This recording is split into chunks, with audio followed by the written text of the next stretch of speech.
সফল ব্যক্তি সম্পর্কে বলতেছে। জুলাইবিস রাদিয়াল্লাহু আনহু ছিলেন কালো মানুষ। কেমন? একটু কালো, খুব উচ্চ বংশের না, ঠিক আছে, খুব উচ্চ বংশের না, খুব সুদর্শন না, খুব লম্বা না, খাটো টাইপের মানুষ, একটু বেটে টাইপের মানুষ। টাকা পয়সা একদমই নাই, একদমই টাকা পয়সা নাই, বংশমর্যাদা এই সব দিক থেকে তাকে আন্ডার স্টিমেট করা হয় আর কি। এমনকি ফিজিক্যাল স্ট্রাকচারও তারা আমাদের অনেকের মধ্যে সুদর্শন। তার অবস্থা কেমন? নবী সাল্লাল্লাহু আলাইহি ওয়াসাল্লামের সাহাবীরা অন্য হাদিস থেকে বলেছেন যে নবী সাল্লাল্লাহু আলাইহি ওয়াসাল্লাম মসজিদে যেতেন, মদিনায় মসজিদ নববীতে যেতেন, রাস্তার পাশে তিনি পড়ে থাকতেন। ধরেন আমরা মসজিদে হেঁটে আসতেছি, রাস্তার পাশে একজন বসে আছেন, গায়ের জামা কাপড় খুব একটা উন্নত না, ছেঁড়া, তাসবিহ নিয়ে জিকির করতেছেন। আপনি কি খুব ফোকাস করবেন তার দিকে? করবেন না। কিন্তু মানুষ তার দিকে ফোকাস করে না খুব একটা, যাওয়া আসা করে সে পড়ে থাকে। কেউ খাবার দিলে খায়, না দিলে খায় না, এইভাবেই তার দিন যাচ্ছে। কোথাকার ঘটনা এটা?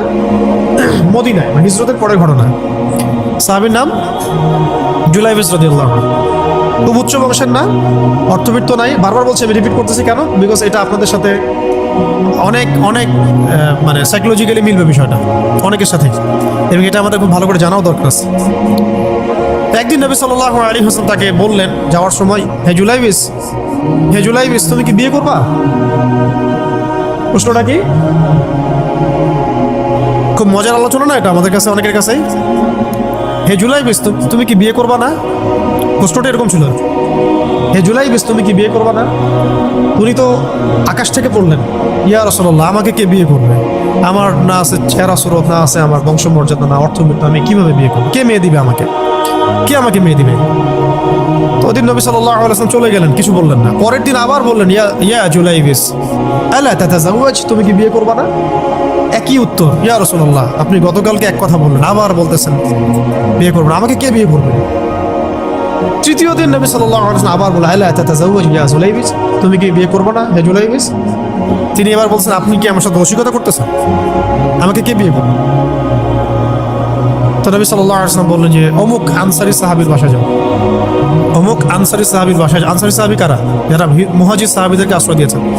অমুক আনসারী সাহাবীর বাসায় যাও, সেখানে একজন বিবাহযোগ্য নারী আছে, মেয়ে আছে, তাকে গিয়ে বলো যে আমি রাসূল সাল্লাল্লাহু আলাইহি ওয়াসাল্লামের পক্ষ থেকে আমার বিয়ের প্রস্তাব নিয়ে আসছি। তিনি গেলেন, যাওয়ার পরে বললেন যে আমাকে প্রস্তাব সহ পাঠানো হয়েছে।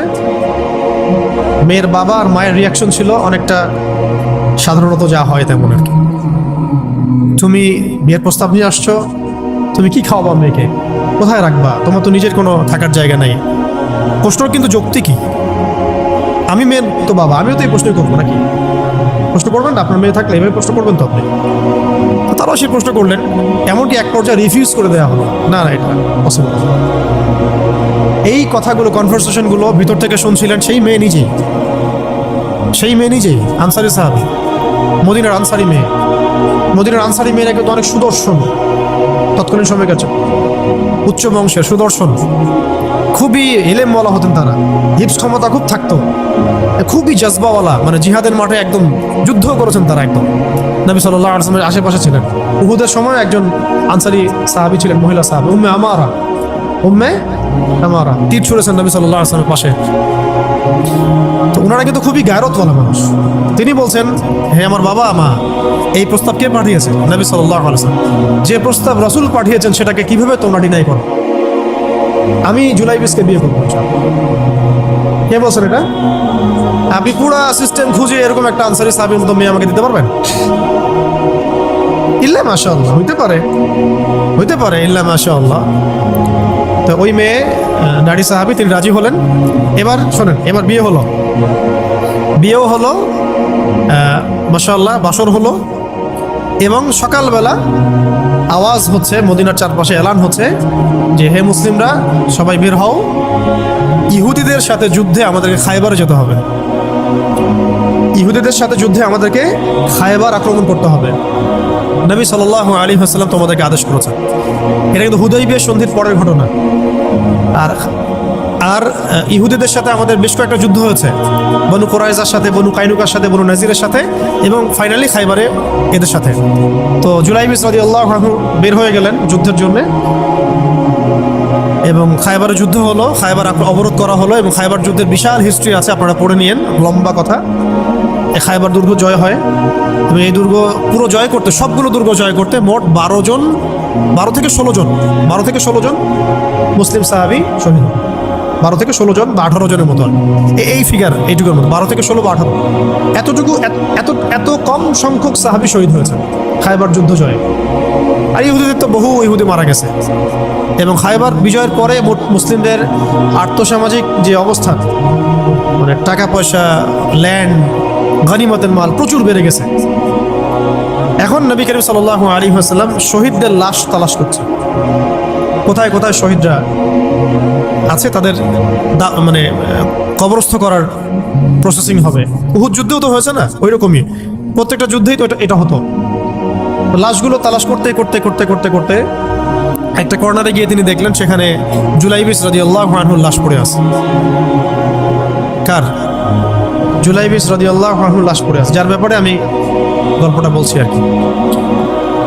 এবং তার গায়ে অসংখ্য তরবারের দাগ, ক্ষতবিক্ষত অবস্থা, এবং তার আশেপাশে মোট 1 2 3 4 5 6 7 8 9 জন ইহুদির লাশ পড়ে আছে।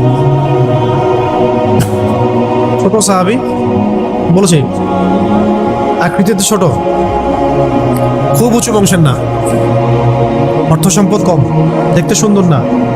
গতকাল বিয়ে করেছেন, কেউ তাকে বিয়ে দিতে যাচ্ছিল না। তার এক পাশে কয়জন ইহুদির লাশ, তার পাশে মোট 9 জন ইহুদির লাশ পড়ে আছে, মাঝখানে তার লাশ ক্ষতবিক্ষত অবস্থায়। এই অংশটুকু আপনারা পড়ে নিয়েন, পড়লে আরো ভালো ফিল করবেন, একা একা পড়লে আরো ভালো ফিল করবেন। নবী সাল্লাল্লাহু আলাইহি ওয়াসাল্লাম নিজে তার কাছে গেলেন। হাদিসের মধ্যে আসছে, সিরাতের কিতাবের মধ্যে আসছে, নবী সাল্লাল্লাহু আলাইহি ওয়াসাল্লাম নিজে তার কাছে গেলেন। যাওয়ার পরে তার যে মাথা, সেই মাথার পাশে নবী সাল্লাল্লাহু আলাইহি ওয়াসাল্লাম বসলেন। বসার পরে নিজের হাতে জুলাইবিস রাদিয়াল্লাহু আনহুর চেহারা থেকে এরকম করে ধুলাবালিগুলো সরান, নবী সাল্লাল্লাহু আলাইহি ওয়াসাল্লাম তার গা থেকে রক্তগুলো আমাদের নবী সাল্লাল্লাহু আলাইহি ওয়াসাল্লাম মুছলেন, আদর করলেন, চুলগুলো ঝাড়লেন। দৃশ্যটা চিন্তা করেন, তার চুলগুলো তিনি ঝাড়তেছেন, চেহারা থেকে রক্তগুলো মুছতেছেন। কে? নবী সাল্লাল্লাহু আলাইহি ওয়াসাল্লাম তার চেহারা ধুলাবালিগুলো মুছতেছেন। নিজের এই পায়ের মধ্যে, উরুর মধ্যে তার মাথাটাকে নিয়ে এসে রাখলেন নবী সাল্লাল্লাহু আলাইহি ওয়াসাল্লাম। রাখার পরে এইভাবে আদর করতেছেন, আর এরপর উপরের দিকে তাকালেন, তার জন্য তো দোয়া করলেন, উপরের দিকে তাকালেন, তাকে চোখ নামাই নিলেন। সাহাবায়ে কেরাম তো আশেপাশে আছেন অনেকেই, বললেন যে ইয়া রাসূলুল্লাহ, আপনি এমনটা কেন করলেন, চোখ নামাই নিলেন কেন? তখন তিনি বললেন যে আমি দেখলাম যে জান্নাতের হুরদের মধ্যে অসংখ্য হুর ছুটে আসতেছে, কে জুলাইবিসকে আগে বরণ করবে তার জন্য। তিনি নিজে কাঁদলেন, জুলাইবিসের জন্য নিজে কাঁদলেন, নিজের হাতে তাকে এভাবে উঠালেন। তিনি ছোট মানুষ ছিলেন। এরপর 2 হাত দিয়ে তাকে উঠালেন, উঠায় নিজের হাতে তাকে দাফন করলেন। দাফন করার পর তিনি বললেন, ইয়া জুলাইবিস, আনতা মিন্নি ওয়া আনা মিনক, তুমি আমার অংশ, আমি তোমার।